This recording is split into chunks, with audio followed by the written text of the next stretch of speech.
अब साथियों हम चौथे वीडियो पे बात कर रहे हैं और चौथे वीडियो में हम बात करेंगे कि मेहनतकश वर्ग की, सर्वहारा वर्ग की एकता को कैसे तोड़ते हैं और कैसे तोड़ा हुआ है, अभी तक कैसे तोड़ के रखा हुआ है। मेहनतकश वर्ग की एकता को तोड़ने का षड्यंत्र बहुत ही पुरातन से हुआ है।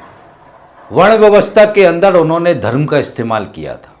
वर्ण व्यवस्था के अंदर जो शूद्र थे, मेहनतकश वर्ग था, उसके दिमाग को शून्य करके, उसके दिमाग को कंट्रोल करके पीढ़ी दर पीढ़ी उसकी एकता को नहीं बनने दिया, उसकी एकता को तोड़ के रखा गया, उसकी चेतना को विकसित नहीं होने दिया ताकि ये एकजुट ना हो सके। जो मेहनतकश वर्ग की एकता को तोड़ने का काम इस बेचारे के दिमाग को कंट्रोल करके, दिमाग को अपने वश में करके पुरातन से किया गया। पहली बात ये समझना है। इसलिए आज की तारीख में हमारे देश की पूरी राजनीति जाति और धर्म के चारों ओर घूमती है और मनुष्यों के दिमाग के अंदर जो चेतना में जो प्रमुख सवाल हैं वो केवल जाति धर्म आधारित सवालों को ही मेहनतकश वर्ग प्रमुख सवाल मानता है। अपने जीवन से जुड़े सवालों को, मेहनतकश वर्ग के शोषण दमन अत्याचार, उसके अधिकार के सवालों को मेहनतकश वर्ग ही प्रमुख नहीं मानता। ऐसा क्यों? क्योंकि उसकी चेतना को, उसके दिमाग को शून्य किया हुआ है। इस बात को हमको समझना है अच्छी तरीके से। इसलिए मेहनतकश वर्ग की एकता को तोड़ने का ये सबसे बड़ा षड्यंत्र और सबसे बड़ा टूल हमारे देश में जाति और धर्म के आधार पर एकता को तोड़ने वाला है। इसलिए हमको इस पक्ष में ये समझना है, आप चाहे किसी भी धर्म के हों, आप हिंदू हो, मुसलमान हो, सिख हो, ईसाई हो, यदि आप मजदूर है, मेहनतकश वर्ग हैं, मेहनतकश वर्ग की छतरी में आते हैं, आप मेहनतकश वर्ग हैं, आप सर्वहारा वर्ग हैं। सबसे पहली चेतना हमारे दिमाग में ये विकसित करना है। हमको जो धर्मों के नाम पे हमारे दिमाग में चेतना है, उस चेतना को प्राथमिक चेतना नहीं मानना है। और पूंजीपति क्या चाहते हैं कि आप धर्मों की चेतना को प्राथमिक चेतना माने। इसलिए पूंजीपति धर्मों को पालते हैं और धर्मों को प्रोत्साहित करते हैं, धार्मिक क्रियाकलापों को प्रोत्साहित करते हैं। इसलिए बहुत सारे कारखानों में आपको मंदिर मिलेंगे। तो ये समझना है, इसका धर्म का और पूंजीपति का कनेक्शन है। इसलिए क्योंकि धर्म अलग तरीके का वर्गीकरण करता है और धर्म पूंजीपति वर्ग को सुरक्षा देता है। यानी उसमें क्या होता है, धर्म के माध्यम से मनुष्य के दिमाग को कुंद करते हैं और सभी धर्मों में यह व्यवस्था है नसीब किस्मत वाला, और मनुष्य को ये समझाते हैं कि तू अगर गरीब है, निर्धन है, तेरे पास कोई समस्या है, तो उसका कारण तू खुद है, क्योंकि तूने पुराने जन्मों में गलत काम किए हैं। तेरा पाप ज्यादा है, पुण्य का जो बैलेंस है वो कम है, इसलिए तेरी दुर्दशा हो रही है। सभी धर्म इस विचार को लोगों के, जनता के चेतना में, दिमाग में घुसाते हैं और आज मैक्सिमम लोगों के दिमाग में ये घुसा हुआ है। बचा कुचा काम ये हर धर्म के, जैसे अभी हिंदू धर्म की बात करें तो बहुत सारे बाबा पैदा हो गए। भागवत कथाओं के नाम पे आजकल बहुत सारे भाषण चल रहे हैं जिसमें पॉलिटिकली दिमागी रूप से लोगों को तैयार कर रहे हैं। इसी तरीके से मस्जिदों के अंदर हो रहा है, इसी तरीके से चर्चों के अंदर हो रहा है। तो हमको ये ध्यान रखना है कि ये जो हमारी चेतना है, जिस चेतना में हमको धर्म को प्रमुख मान करके हमारे जो असल वर्ग का चेतना को हटाते हैं, इस षड्यंत्र को, इस तत्व को हमको अच्छी तरीके से समझना है। और यदि आपको ये समझ में आ जाए तो आप अच्छी तरीके से मान लीजिए कि आपको इस षड्यंत्र से बाहर निकलना है। आप जिस धर्म में हैं, यदि आपकी आस्था है तो आप रहिए, मगर धर्म की नाम से अपनी एकता को केवल वहीं सीमित रखना धर्म के नाम पे, इसको मत करिए। धार्मिक कार्यों में आप जाना चाहे तो ठीक है, चले जाओ, मगर उनका जो विचार है, समस्या तो यही है कि जैसे धार्मिक कार्यों में आप जाते हो तो आपके दिमाग में विचार भरते हैं, वो भर के ऐसा भर देते हैं कि आप उस विचार से बाहर निकल नहीं सकते हो। अब यही तो समस्या है। ज्यादा अच्छा होगा कि हम इस सब से बचें, और क्योंकि आदमी का जीवन में जब तक पैसा नहीं होगा, जब तक संसाधन नहीं होंगे, तो उसका जीवन सुखी हो ही नहीं सकता है, कोई नहीं कर सकता है, भगवान क्या कर लेगा। तो हमको इस विचार को समझना चाहती हो, तो धर्मों से एकता तोड़ने का काम धर्मों के विचार से करते हैं, और धर्मों के विचार से हमारे दिमाग को कंट्रोल करते हैं, दिमाग को शून्य करते हैं, दिमाग को कुंद करते हैं, और हमारे दिमाग को शून्य और कुंद करके दिमाग को गुलाम बना के अपने तरफ विचार की तरफ खींच ले जाते हैं, और आपकी मेहनत कश वर्ग की एकता से आपको ध्यान को भटका देते हैं, या मेहनत कश वर्ग की एकता बनने नहीं देते हैं। आप ये समझिए, अनायास नहीं है, ये उन लोगों का सोची समझी योजना है, सोची समझी एक षड्यंत्र है, जो वो मेहनत कश वर्ग की एकता को तोड़ने के लिए इस्तेमाल करते हैं। ये चीज अच्छी तरीके से सारे ट्रेड यूनियन लीडर्स को समझने की जरूरत है, सारे मेहनत कश वर्ग को अच्छी तरीके से समझने का जरूरत है। अब आ जाओ जातियों पर। हमारे देश का स्ट्रक्चर ऐसा है वर्ण व्यवस्था के कारण से कि हिंदू धर्म के अंदर तो जातियों का भंडार है, जातियां हैं, उपजातियां हैं, एक जाति के अंदर 4-4 जातियां हैं, हजारों तरीके का वर्गीकरण है। और ये वर्गीकरण एक्चुअल हमारी शादी विवाह के साथ कनेक्ट है, जिसको हम खून का रिश्ता बोलते हैं। इसीलिए ये वर्गीकरण टूट नहीं रहा है, और ये वर्गीकरण पीढ़ी दर पीढ़ी और मजबूत हो रहा है। तो ये अलग सवाल है, इसमें हम अलग बात करेंगे, मगर ये एक तरीके का, इसलिए ये वर्गीकरण बहुत स्ट्रांग है, मेरा समझाने का मतलब ये है। और इस आप देखेंगे कि इसमें भी अमीरी गरीबी दिखती है।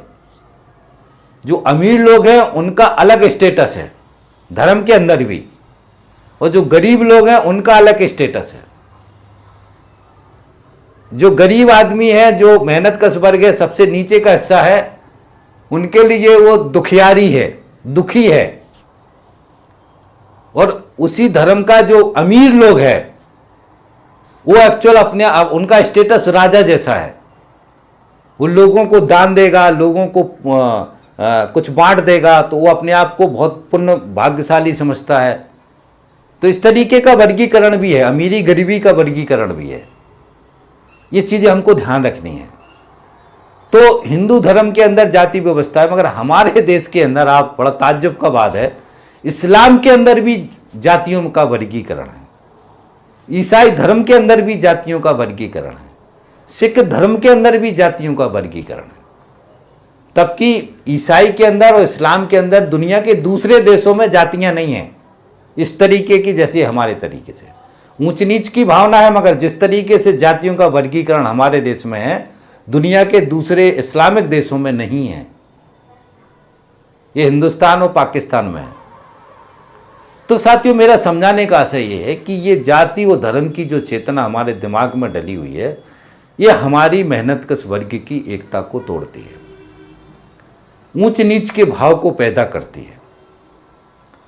तो हमको, यदि हम इस चेतना से बाहर निकल जाएं और मेहनत कश वर्ग की चेतना के हिसाब से भाईचारे को कायम करें, मेहनत कश वर्ग को हम एक परिवार माने, जैसे अभी हम धर्म को एक परिवार मानते हैं, इस तरीके से हम मेहनत कश वर्ग को एक परिवार माने, तो इस जाल से हम बाहर निकल सकते हैं। और अभी नहीं निकल पा रहे तो चलो कोई बात नहीं, मगर ये माने कि ये जो परिवार है, इससे बड़ा परिवार, प्राथमिक परिवार हमारा वर्गीय है, मेहनत कश वर्ग है। जिस दिन हम सारे हिंदू, मुस्लिम, सिख, ईसाई के मेहनत कश वर्ग के परिवार में आ जाएंगे, उस दिन मेहनत कश वर्ग का बहुत बड़ा ताकत हो जाएगा। ऐसे ही जिस तरीके से सारी जातियां हैं, सारे जातियों के मेहनत कश वर्ग लोग निकल करके मेहनत कश वर्ग के परिवार में आ जाएंगे, उस दिन मेहनत कश वर्ग बहुत बड़ा हो जाएगा। मेहनत कश वर्ग सब तरीके की गुलामी की बीड़ियों को तोड़ने में सफल होगा। हम इस गुलामी जो अभी चले इसको हम खत्म कर सकते हैं, मगर ये चेतना हमारे दिमाग में मेहनत कश वर्ग का चेतना विकसित होना चाहिए, सर्वहारा वर्ग का चेतना विकसित होना चाहिए। ये बात हमारे दिमाग में समझ आना चाहिए। हमको समझना अच्छी तरीके से, ये एक षड्यंत्र है जो पहले राजाओं ने किया, अभी पूंजीपति वर्ग कर रहे हैं। अभी पूंजीपति और राजसत्ता मिलके इस षड्यंत्र को कर रहे हैं।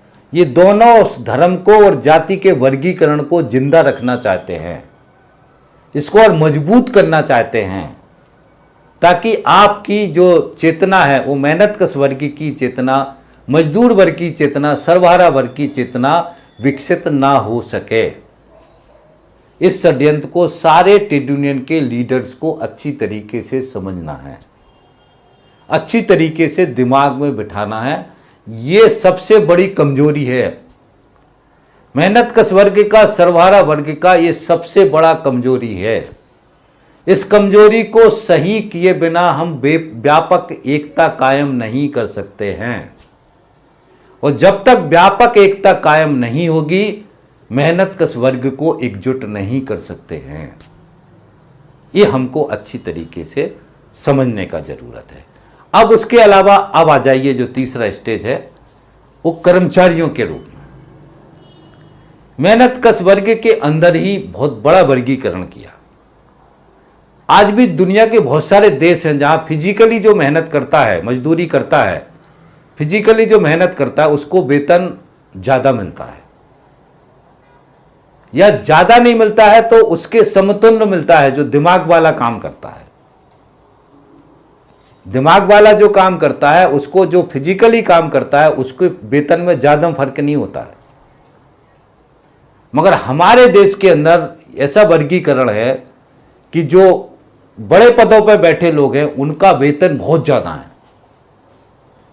उनको पैसा बहुत ज्यादा है, और जितना नीचे आते जाओगे, खासतौर से जो मेहनत कर रहे हैं, जो असल काम कर रहे हैं, उनका वेतन कम होता जाता है। तो ये एक अलग तरीके का वर्गीकरण हमारे देश के अंदर है, और ये वर्गीकरण हमारी एकता को तोड़ता है, हमें एक दूसरे का दुश्मन बनाता है। इसको हमको अच्छी तरीके से समझना है। कारखानों के अंदर हम बात करते हैं तो पहले स्टाफ और मजदूर, कर्मचारी ये इकट्ठे हुआ करते थे, और एक समय पहले तो मैनेजर, स्टाफ और मजदूर सबकी मिलके यूनियन होती थी। शुरुआत में आप ताज्जुब करेंगे। आजादी के बाद धीरे धीरे करके मैनेजरों को अलग किया, समझा बुझा के, उनको पैसा ज्यादा दिया, बढ़ा के, कि आप तो अलग हो, आप मैनेजमेंट के हिस्से हो, आप इनके साथ क्यों बात कर रहे हो। तो आप देखेंगे शिक्षा, जब तक इंजीनियरिंग नहीं आई थी, ये MBA नहीं आया था, तब थोड़ा उनका जुड़ाव था। फिर लोगों से शिक्षा के माध्यम से दिमागी रूप से एक वर्ग को तैयार किया जिसको हम मैनेजमेंट कहते हैं, और उनके दिमाग में बिठाया कि आपका ये प्रोफेशन है, इनका शोषण करना, इनसे ज्यादा से ज्यादा काम कराना। तो इस वर्ग को तोड़ के उन्होंने अलग कर दिया। उसके बाद से स्टाफ था। 91 के बाद में स्टाफ को वर्करों से अलग किया, और धीरे धीरे करके श्रम कानून के अंदर से भी स्टाफ के स्टैंडिंग ऑर्डर से स्टाफ को हटा दिया। अभी स्टाफ जो है सबसे शोषित वर्ग है, और स्टाफ का शोषण ऊपर का मैनेजमेंट कर रहा है, और साथ में उनको श्रम कानूनों का कोई सुरक्षा नहीं है, कोई अधिकार नहीं बचा। तो जैसा मालिक बोलता है, जैसा उसका मैनेजर बोलता है, बस यस सर बोलता है। वो 8 घंटे, 10 घंटे, 12 घंटे काम कर रहा है, वो कुछ नहीं कह सकता। वेतन कितना बढ़ेगा ये सब उनके ऊपर डिपेंड है, वो कुछ नहीं कह सकता। तो दूसरा वर्गीकरण को, जो मेहनतकश वर्ग का हिस्सा, उसको तोड़ के अलग किया और उसको एक तरीके से गुलामी में धकेल करके गुलाम टाइप का बना के रख लिया। उसके बाद से परमानेंट कर्मचारी 1991 के बाद से धीरे धीरे करके खत्म हुए, नई आर्थिक नीति आने के बाद से। और जो दूसरा मैन पावर है, ठेका मजदूर, फिक्स्ड टर्म तो अभी आया, ट्रेनिंग, अप्रेंटिस, अभी तो 5-6 कैटेगरी आ गई, जो मैं जिसका वीडियो में आपको समझा चुका हूं। दूसरा वीडियो है, यदि आपने ना सुना हो तो उसको जरूर सुनना है। तो बहुत सारा वर्गीकरण कर दिया, स्थायी मैन पावर को कम कर दिया। आप देखिए, स्थायी मैन पावर भी स्टाफ को, मैनेजमेंट को दुश्मन मानता है, एकता नहीं है, उसको दुश्मन बना दिया उनको। और वो नीचे का जो वर्ग है उसको अपना गुलाम मानता है। और परमानेंट जो मजदूर है वही केवल श्रम कानून के दायरे में बचा भी, जो भी श्रम कानून थोड़े बहुत है। अब परमानेंट मजदूरों को 1991 से धीरे धीरे कम करते करते आज की तारीख में 5% बचा। और यही 5% मजदूर अभी ट्रेड यूनियनों में है। 95% मेहनतकश वर्ग ट्रेड यूनियनों के दायरे से बाहर हो गया है। कितना बड़ा षड्यंत्र हुआ है। षड्यंत्र किसने किया है? पूंजीपतियों ने, देसी विदेशी पूंजीपतियों ने। ये हमको अच्छी तरीके से ध्यान रखना है। और ये 5% जो परमानेंट है, अगले 10 साल में ये खत्म हो जाएगा। अभी बहुत सारे कारखाने ऐसे हो गए हैं जिसके अंदर परमानेंट मैन पावर है ही नहीं। नए कारखाने जो लग रहे हैं उसके अंदर परमानेंट मैन पावर एक भी नहीं है, परमानेंट वर्कर। आप इमेजिन, मतलब जो सब 100-200 साल में ट्रेड यूनियन के माध्यम से जो मेहनतकश वर्ग ने पाया था, हासिल किया था, सब कुछ छिन गया, सब कुछ छिन गया। तो ऐसा करके अलग अलग कारखाने के अंदर भी वर्गीकरण करके इन्होंने एकता को तोड़ दिया। अभी क्या कहते हैं वो, स्टाफ की लड़ाई होगी तो मैनेजरों को कहेंगे तुमको क्या लेना देना इनसे, वर्करों को कहेंगे तुमको क्या लेना देना। परमानेंट मजदूर लड़ेगा तो वो स्टाफ वालों को कहेंगे तुम क्यों इसके पीछे पड़ रहे हो भाई। नीचे के जो फिक्स्चर में ट्रेनिंग, अप्रेंटिस है, ठेका, उनको दूर रखेंगे। और जब वो ठेका मजदूर का शोषण करते हैं तब परमानेंट को, स्टाफ को दूर रखते हैं। ट्रेनिंग, अप्रेंटिस, फिक्स्ड, नियम कर्मचारी, इनका जब शोषण करते हैं तब भी इनको सबको दूर करते हैं। यानी कारखाने के अंदर भी इतने तरीके का वर्गीकरण करके धीरे धीरे करके सबको निपटा दिया है। और ऐसा करके ये ट्रेड यूनियन को खत्म करना चाहा। पिछले 150 साल में जो एकता बना कार्ल मार्क्स के आने के बाद, 1848 के कम्युनिस्ट घोषणा पत्र के बाद जो ट्रेड यूनियन मूवमेंट चला, उस ट्रेड यूनियन मूवमेंट में दुनिया भर के दबाव में जो श्रम कानून बने, कल्याणकारी राज्य की अवधारणा आई, उस पूरे राज्य को, पूरे सिस्टम को अब ये ध्वस्त करना चाह रहे हैं। और इन्होंने मोस्टली ध्वस्त कर दिया है। और हमको समझ नहीं आया, अभी भी समझ नहीं आ रहा। समझ क्यों नहीं आ रहा? कि धर्म से और जाति से हमारे दिमाग को शून्य किया हुआ है। शून्य किसने किया हुआ है? पूंजीपतियों ने और धर्म ने मिलकर, धर्म और पूंजीपति मिलकर मनुष्य के दिमाग को शून्य किए हुए हैं। तो ये षड्यंत्र है जिसको हमको समझना है। इस तरीके से इन्होंने पूरी एकता को छिन्न भिन्न कर दिया, पूरी एकता को तोड़ दिया। ये हमको अच्छी तरीके से याद रखना है। अभी आप देखेंगे, दुकानदारों का भी देख लेते हैं। दुकानदार और बाकी जो लोग हैं वो भी अपने आप को मजदूरों का हिस्सा नहीं मानते। अगर कहीं ट्रेड यूनियन मूवमेंट चल रहा है तो दुकानदारों को उससे कोई मतलब नहीं होता और उल्टी बात करते हैं। अरे फालतू हड़ताल कर रहे हैं, क्यों हड़ताल कर रहे हैं, वो पूंजीपति की जैसी बात करते हैं। तबकि दुकानदार मेहनतकश वर्ग का ही हिस्सा है। और वही मेहनतकश वर्ग को जो पैसा मिलेगा, अगर वो लड़ रहा पैसे के लिए, वेतन अच्छा मिलेगा, वो परमानेंट, तो वही पैसा आके इन्हीं दुकानों से सामान खरीदेगा। इनका दुकान मेहनतकश वर्ग के वेतन से ही चलती है। और यही मेहनतकश वर्ग का विरोध करते हैं, कंपनी मालिकों का वाहवाही करते हैं। तो ये समझ का बात है जिसको हमको समझना चाहती है। वर्गीय चेतना यदि विकसित हो जाएगी तो इस तरीके के विरोध खत्म हो जाएंगे। विरोध नहीं होगा, फिर समर्थन होगा कि हमारा भाई है, लड़ रहा है, परेशान है, इसको सपोर्ट करना है। फिर व्यापारी अपना राशन लेके पहुंचेंगे अगर कहीं मजदूर लड़ रहा है तो। ये प्यार नहीं हो पा रहा, इसको तोड़ रहे हैं, इसको अलग अलग कर रहे हैं। उसी तरीके से मजदूर किसानों का है, किसानों का मसला अलग है, मजदूरों का मसला अलग है। सरकारें हमेशा किसानों मजदूरों के मसलों को अलग अलग करती हैं। किसानों की लड़ाई में मजदूरों को दूर रखती है, मजदूरों की लड़ाई में किसानों को दूर रखती है। तबकि किसान और मजदूर दोनों ही मिलके मेहनत कश वर्ग है, मेहनत कश वर्ग के हिस्से हैं। क्योंकि सारा मेहनत कश वर्ग किसान की धारा से पहले किसान ही था, ये सब किसान ही करते थे। भारतीय परंपरा में शूद्र क्या है, सब काम ही तो करते थे, सेवा करते थे, खेती करते थे, जानवर चराते थे, कोई सब्जी उगाता था, कोई घड़ा बनाता था। तो ये सारे जो काम ही तो करते थे मेहनत कश वर्ग।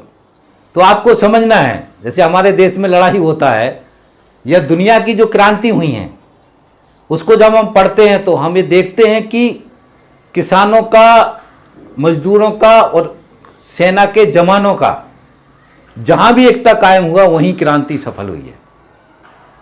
उसको जोड़ा किसने? उसको किसान ने जोड़ा। जिस क्रांति में किसान आता है, क्योंकि किसान के बेटे ही हैं जो गांव से पलायन करके शहरों की तरफ आते हैं, शहरों में कारखानों में नौकरी करते हैं, मजदूरी करते हैं। उसी किसान का बेटा है जो सेना में जाता है, बंदूक उठाता है, सरहद पे जाता है, इस सत्ता के कहने से मजदूरों पे, किसानों पे गोलियां चलाता है, वो किसान का ही बेटा है। अभी दिल्ली के किसान आंदोलन में सेना के अंदर भी बहुत बड़ी हलचल हुई थी, क्योंकि सेना को ये लग रहा था कि किसान तो हम तो किसान के बेटे हैं, ये तो हमारा घर परिवार के लोग बैठे हुए हैं और सरकार उनका दमन कर रही है। पुलिस ने बहुत सहयोग किया, हरियाणा पुलिस ने, पंजाब पुलिस ने, दिल्ली के पुलिस के अंदर जो पुलिस के नॉर्मल जवान थे, मैं अधिकारियों की बात नहीं कर रहा हूं, अधिकारियों को तो जो ऑर्डर मिलता था वही कराते थे, मगर पुलिस के जो जवान थे, क्योंकि उनका एक लगाव था, उनको ये लग रहा था कि ये तो हमारे ही लोग हैं, ये हमारे चाचा, काका, ताऊ, हमारे परिवार के लोग बैठे हुए हैं धरने पर। इसलिए साथियों हमको ध्यान है कि हमारी एकता को जो जोड़ने का काम है वो हमको अपने दिमाग में रखना है। वो किससे होगा? मेहनत कश वर्ग की छतरी। मेहनत कश वर्ग की छतरी से देखो किसान से कैसे कनेक्ट हो रही। किसान का बेटा मजदूर, कर्मचारी, स्टाफ, मैनेजर, कारखाने के अंदर काम करना। किसान का बेटा सेना में, अर्धसैनिक बल, पुलिस, अधिकारी, कर्मचारी, सब किसान के बेटे। तो ये सबका व्यापक एकता बन सकता है यदि हम इस तरीके से बात करेंगे। तो हमको इस तरीके से व्यापक एकता को बनाना होगा, और ये हमारी एकता को छिन्न भिन्न करने के लिए बहुत सारे टूल इस्तेमाल करते हैं, जो मैंने अलग अलग तरीके से आपको समझाया। मुझे उम्मीद है कि जो मैंने ये समझाया ये आपको दिमाग में समझ में आया होगा, और इसको दिमाग में बिठा लीजिए। यदि आप ट्रेड यूनियन नेता हैं या ट्रेड यूनियन की समझ से आप चाहते हैं कि मेहनत कश वर्ग की एकता कायम हो, मेहनत कश वर्ग की राजसत्ता कायम हो, हमको परमानेंट, हमको इस गुलामी से मुक्ति मिले, तो आपको मेहनत कश वर्ग की एकता को बनाने के काम में लगना चाहिए, आपको उसको मजबूत कराना चाहिए, ये काम आपको खुद करना चाहिए।